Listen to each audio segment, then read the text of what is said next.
Salut à tous, j'espère que vous allez bien. Donc, petite vidéo mise à jour sur le Bitcoin et l'Ethereum. Bien sûr, avant de commencer, comme à chaque fois, je tiens à remercier la communauté. Merci énormément pour votre temps. Merci pour les likes, les commentaires. Ça fait vraiment plaisir, les amis.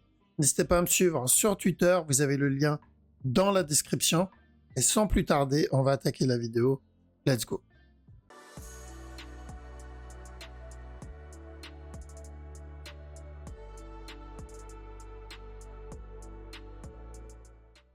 Alors, donc on va commencer avec Veracity, donc une crypto qu'on m'a conseillé dans la précédente vidéo. Donc c'est celle qui est remontée le plus. Et si on regarde bien la structure, c'est une structure classique, donc qui ressemble à la majorité des structures des cryptos récentes, donc 2019-2020. Et ça veut dire quoi? Ça, on a notre impulsion du précédent bull run, pardon, et on a le drop du bear market qu'on a eu et qu'on est encore dedans pour certains. Donc ici, je considère ce mouvement-là comme notre A, comme faisant partie d'une structure corrective beaucoup plus grande, d'accord? Parce qu'il est en train de corriger justement l'impulsion qu'on a eue dans le précédent bull run. Et si je dois chercher de l'achat ici, ça va pas être bien sûr à la cassure du top, d'accord? Ça ne veut pas dire qu'il ne va pas casser le top, ça veut dire je vais chercher les probabilités, parce que si c'est un A qui est en train de donner, il y a plus de chances que le prochain move qu'il va donner, ça va être la correction, donc le B. Donc c'est beaucoup plus safe pour moi et surtout, je vais pouvoir prendre des TP pendant cette zone. S'il décide de continuer, je suis encore dans le trade, donc j'ai encore un bag et je pourrais reprendre des TP plus haut. Mais s'il décide de bien valider une structure corrective, on reviendra tester le bas, un peu comme pour EOS ou pour le Litecoin et d'autres cryptos un peu plus anciennes, où on a eu le temps de développer le B. Donc si on vient donner encore un drop pour le C, au moins j'ai pris des TP. Je ne vais pas faire partie de ceux qui vont s'en mordre les doigts et se disent ah zut, j'ai loupé un 200, 300 ou 1000% bêtement parce que je m'attendais à la cassure du top. D'accord? Donc il nous faut un objectif et cet objectif doit être lié à une structure qu'on attend. Donc attendre juste la cassure du top parce que je veux la cassure du top, c'est pas réaliste et c'est voilà, là on compte sur la chance. Ça n'a pas de sens. Donc il faut un objectif et il faut même plusieurs objectifs. Okay? Donc notre premier objectif, c'est de venir chercher le B et après on peut laisser le reste tourner et on prendra le bonus s'il nous donne des bonus. Donc la zone, j'aime pas donner de prix parce que on peut avoir plus et ça serait dommage de sortir avant qu'il se retourne. Ou on peut avoir moins et ça serait dommage de ne pas sortir avant qu'il se retourne. Donc ça va être plus une zone que je vais attendre, donc la zone des 0,40, 0,45 à peu près. D'accord? Donc c'est dans cette zone-là où je vais commencer à chercher plutôt une sortie, en tout cas prendre des profits, pas sortir entièrement, mais commencer à me payer. Et en ce qui concerne l'interne, donc là on part plus pour du trading. Donc je considère le mouvement qu'il a donné ici comme notre A, ce qu'il a fait ou ce qu'il est en train de faire encore comme le B. Donc évidemment, là l'objectif c'est de chercher de l'achat pour revenir tester ce top minimum. Donc revenir tester le top au moins pour un regular flat. S'il explose au-delà de ce top, c'est qu'on est parti pour le plus gros B. Mais pour le moment, on considère le mouvement comme de l'interne encore et non pas comme faisant partie de la grosse structure du gros B. C'est pour ça que je vous dis, là on parle plus trading. Maintenant, s'il décide par je ne sais quel miracle de revenir tester ce bas, ça ne change pas la structure. Ce qu'il va faire ici, ça fera toujours partie d'un B et l'objectif, c'est toujours revenir péter le top. D'accord? Donc, tant qu'on n'a pas cassé ce bas, ce qu'il fait en interne n'a pas vraiment d'importance. L'objectif restera le même, c'est-à-dire ça, c'est le A. Ce qui fait, ça sera compté comme un B. Et donc, l'objectif, c'est plutôt de l'achat et privilégier de l'achat pour revenir tester le top. Après, en ce qui concerne la structure 4 heures, ici, ça me semble plutôt agressif comme structure corrective, mais c'est possible. Donc, c'est possible que ce mouvement-là qu'il a donné, c'est la correction du up qu'on a obtenu. Dans ce cas-là, on attend la cassure de ce top-là et ensuite voir même la cassure du top précédent que je vous ai montré, c'est-à-dire celui-là. D'accord? Donc, trading en 4 heures, l'objectif, c'est de revenir péter ce top. Trading en daily, l'objectif, c'est de revenir péter ce top. Donc, tout dépend de la time frame que vous voulez trade. Si je veux trade la structure daily, ça, c'est mon objectif. Si je veux trade la structure 4 heures, ça, c'est mon objectif pour potentiellement un regular flat, cas une correction ici pour revenir péter ce top. D'accord? Ça ne veut pas dire que je sors entièrement ici, non, parce qu'on a un objectif daily. je prends juste des profits, je chasse ensuite l'objectif daily. D'accord? Et même chose, hein, même s'il décide de donner une structure plus grande, ça ne changera pas la direction en 4 heures. Donc je pense pas qu'on va avoir ça, mais au cas où, on peut garder la même direction. Donc c'est haussier parce que le mouvement il est correctif, il est simplement en train de corriger l'impulsion qu'il a eu pour revenir tester ce top là. Mais c'est important de prendre des TP dans cette zone au cas où, on va repartir en daily, au cas où il décide de nous donner une structure corrective un peu plus grande. Hop. Donc s'il revient tester ce top, on prend des TP dans cette zone au cas où il décide de donner une structure un peu plus grande avant de valider notre structure daily. Donc on laisse une partie parce que oui, il peut venir péter le top directement, mais on prend des TP au cas où on a un truc plus grand. Alors, très simple, c'est une sécurité pour le même, donc dans le même concept qu'en weekly, quand je vous dis je vise d'abord le B et s'il me donne plus, c'est bonus. Maintenant, en 1 heure, sur la petite time frame, bon, il n'y a pas vraiment grand chose. La structure, elle est plutôt identique à ce qu'on a en 4 heures, si on regarde bien. Donc, revenir tester le top. Alors, on a peut-être déjà eu un flat là-dedans, ici. Donc, revenir tester le top. Mais vu comment il a corrigé, vu l'amplitude de la correction, même si on a un drop derrière, ça serait pareil. C'est revenir péter le top encore une fois. Donc, ça, c'est la structure 1 heure. D'accord? Donc, il faudra choisir la time frame dans laquelle vous voulez rentrer, dans laquelle vous voulez trade. Bon, on va pas rentrer en dessous parce que ça reste, si je regarde, ça reste identique aussi en dessous, sauf qu'il a déjà pété le top. Donc, plutôt haussier sur Veracity, en tout cas en 4 heures et aussi en daily pour revenir péter ce top. C'est dommage qu'on n'a pas une belle fin de structure comme là, mais sur la grosse time frame, c'est-à-dire sur la structure weekly. Là-dedans, là, j'aurais bien aimé qu'ils reviennent tester le bas encore une fois. L'idéal, ça serait vraiment qu'ils reviennent tester stop, encore drop encore une fois avant le retournement. Mais bon, ça c'est ce que j'aimerais et la structure ne donne pas ce que je veux. La structure fait ce qu'elle veut et moi ensuite je cherche une pattern que je peux trade à l'intérieur. Et pour le moment, la seule pattern que je peux prendre, c'est de l'achat pour un simple regular flat et en interne. On l'a déjà vu. Ok les amis? Donc, long terme, c'est plutôt pour un B. La structure, elle n'est pas aussi propre. En tout cas, on n'a pas une belle fin de structure. Par contre, le regular flat à tenter en trading est pas dégueulasse. Pour les fins de structure, je préfère celle qu'on a vue en premier. Je sais plus, je me rappelle plus c'était quel crypto. Mais en termes de structure à trade, celle-là, elle n'est pas dégueulasse. Ok, bon, je pense qu'on va commencer à attaquer le Bitcoin. Donc BTC, ici sur la petite time frame, donc 15 minutes, 1 heure, on a validé notre structure. Je vous avouerai, j'aurais aimé qu'il me donne une structure un peu plus complexe que ça, mais bon, on sait que c'est rare et la structure, elle n'est pas là pour nous donner ce qu'on veut, mais elle fait ce qu'elle veut et c'est à nous ensuite de prendre ce qu'il y a dedans.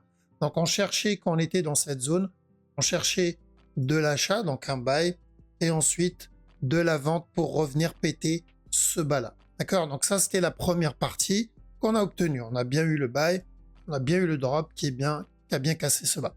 Et on a dit une fois que le bas est cassé, on cherche quoi? On cherche directement de l'achat. D'accord? Pour minimum un running flat. Mais s'il continue à push et qu'il vienne péter ce top, ça va être une continuation pour revenir casser le dernier plus haut. D'accord? Et c'est ce qu'on a eu. Il est venu casser ce bas et directement venir monter. Donc c'était une bonne zone pour prendre des TP.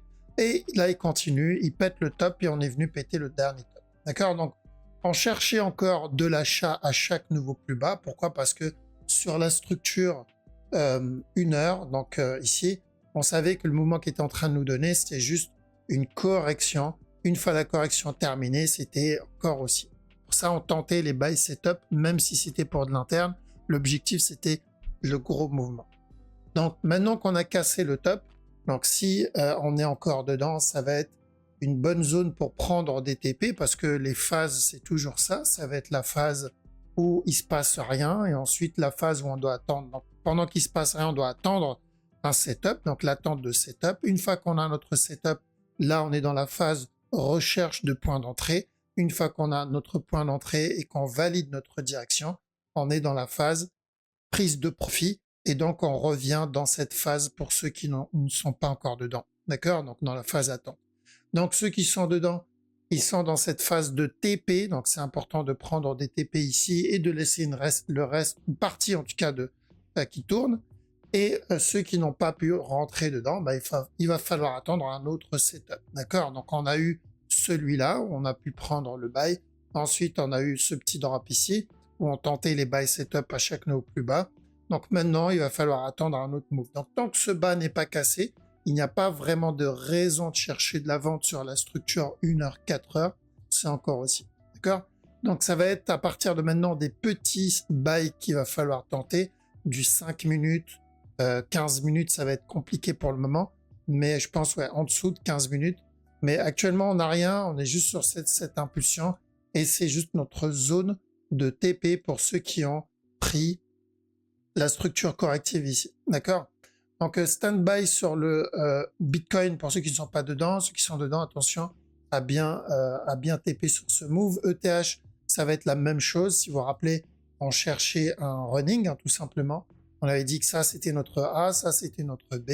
On attend le C et ensuite de l'achat pour revenir péter le top, un simple running flat. Donc ça c'est validé. Même chose que pour le BTC. On prend des TP dans ce move et on attend une autre opportunité. On en aura bien sûr, on en a eu ici, on en a eu une là.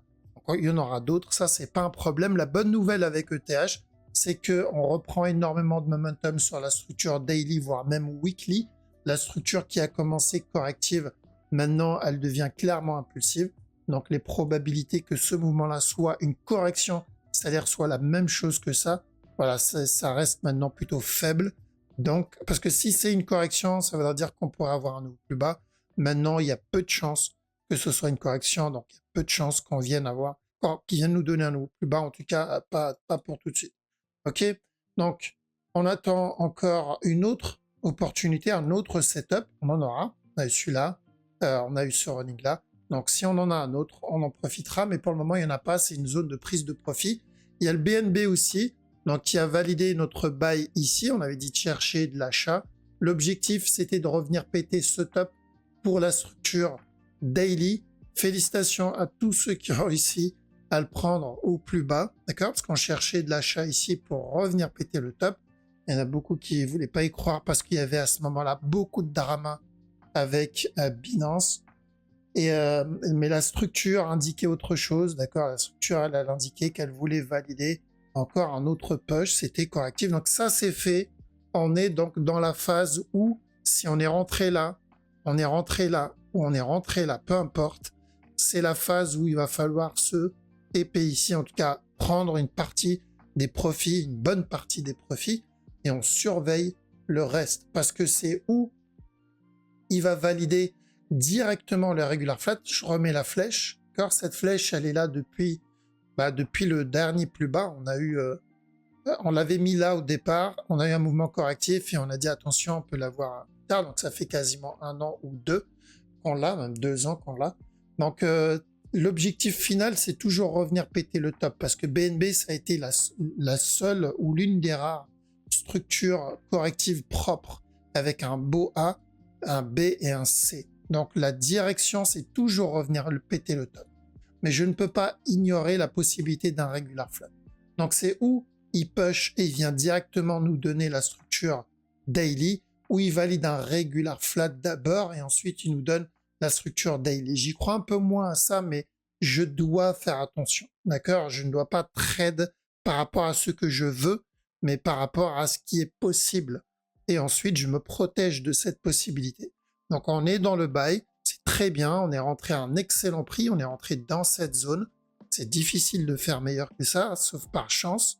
Et donc maintenant, c'est juste une zone de TP et on laisse une partie tourner. Comme ça, s'il vient valider directement notre objectif qu'on cherche depuis 2022, ça va être nickel, on est voilà dedans au meilleur prix. D'accord? En tout cas, bien joué. Maintenant, plus qu'à attendre. En petit time frame, bon, il n'y a pas grand-chose. On pourrait peut-être avoir un petit running, mais je pense pas. Je pense qu'on a obtenu déjà un expanding là-dedans pour la continuation. Et le DOT, Alors le dot objectif sur la structure long terme, c'est toujours bien sûr revenir péter ce top, ça n'a pas changé, hein, même s'il décide de revenir tester ce bas, ça sera toujours haussier. On est dans une structure plutôt corrective, 4 heures ici, d'accord? Donc directement venir péter le top ou un dernier plus bas avant de venir péter le top. C'est pour ça on privilégie plutôt de l'achat sur le dot en 1 heure, donc en plus petit time frame. J'aimerais voir un flat, que ce soit un regular flat ou un running flat, peu importe. Donc ce mouvement-là, je le considère comme un A. Ce qu'il donne là comme un B, donc même s'il revient péter le top, ce que j'aimerais avoir, c'est le C. Donc je cherche de la vente pour un running et ensuite, pourquoi pas encore un nouveau plus haut. Donc je cherche un flat dans ce move. EGLD, c'est aussi le même regular flat que la dernière fois. Donc en petit time frame, on cherche toujours de l'achat. L'objectif, c'est toujours donner ce même flat. Donc s'il décide de donner par exemple un running ici pour donner un nouveau plus bas, ça n'invalide pas la direction contraire, ça donne juste une autre opportunité. Mais c'est toujours pareil, EGLD, on cherche de l'achat pour le dernier plus haut. Pour la structure 4 heures, voire même daily, on est pareil, hein, ça c'est notre A. Ce qu'il donne, on considère comme un B. Une fois le B terminé, on va chercher le C. Et ensuite encore de l'achat. Donc plutôt haussier sur le long terme aussi pour ceux qui cherchent le long terme. Le sol, évidemment, sur la time frame 4 heures daily, c'est toujours la même chose, c'est-à-dire de l'achat pour revenir tester ce top. Pas de changement là-dedans. Privilégie de l'achat sur cette time frame. En interne aussi. Donc, ce qui m'embête ici, c'est l'agressivité du drop. Mais je considère ça comme potentiellement notre flat pour revenir péter stop en espérant directement casser l'objectif daily. Par contre, s'il décide de donner un up, valider un running ici et ensuite donner un nouveau plus bas, bah c'est pas grave, je retenterai de l'achat plus bas parce que ça ne change pas la direction, ça augmente juste la durée de cette structure corrective. D'accord? Donc attention évidemment à l'interne, mais ça n'invalide pas le gros move, le VET, c'est pareil. On cherchait de l'achat sur ce move. D'ailleurs, on a même cherché de la vente ici. Ça, on l'a validé. Et on avait dit là-dedans, on cherche de l'achat pour revenir péter le top. Il peut donner une plus grosse structure corrective, mais ça ne change pas la direction. D'accord? Donc, on n'est pas très loin de l'objectif. Donc, bien prendre des TP à la cassure du top. Et le Litecoin, pour le moment, ça se passe très bien. On avait dit, s'il vient péter ce bas, on cherche de l'achat pour un regular flat. Objectif, revenir péter le top. On a eu le drop, nickel. Et là, pour le moment, on est dans le buy. Et en plus, on a fait quasiment la moitié, voire plus que la moitié. Donc, même objectif, on fait très attention à la cassure du top pour prendre des TP. On peut laisser une partie tourner, mais c'est important de se payer. Donc, ça se passe plutôt bien, même si c'est pas des structures parfaites, d'accord? On n'a pas des regulars parfaits ou des running parfaits, mais on a quand même des regulars, des running, en tout cas des structures correctives relativement, on va dire propres, d'accord? Même si elles sont pas parfaites. Pour moi, la plus propre, ça a été clairement le Litecoin. Maintenant, le BTC, on a validé la direction. J'aurais préféré qu'il corrige un peu plus longtemps. Pourquoi? Pour la prochaine impulsion, elle aurait été beaucoup plus grande que ça s'il avait corrigé une petite semaine en plus. Mais ça veut juste dire qu'on est en train de décaler ça. Car on va juste décaler cette correction. On pourra la voir un peu plus haut. Et une fois cette correction obtenue, donc ça sera la prochaine opportunité pour tout le monde pour rentrer sur le prochain buy. Ok? Donc on surveillera ça doucement. Donc faites attention. Bitcoin, ETH, bien sûr, les moves ont déjà explosé. BNB, ça y est, on a déjà atteint l'objectif. Donc il reste quelques moves encore en cours, comme le DOT. Voilà, on aura une autre opportunité de rentrer dedans. Comme EGLD, on aura encore une autre opportunité. Sol, on en aura encore, parce qu'on est encore au début. VET, on est déjà plus très loin de l'objectif. Et le Litecoin, bon, on n'est plus très loin de l'objectif non plus. Donc si on n'est pas déjà dedans, ça va être très compliqué, sauf si on trade la petite time frame, genre 5 minutes ou en dessous. Ok, voilà, donc on a fait le tour. Je vous laisse ici. Merci si vous avez regardé la vidéo jusqu'au bout. Merci pour votre soutien. Ça fait vraiment plaisir, les amis. Passez une très bonne soirée. Je vous dis à la prochaine. Ciao.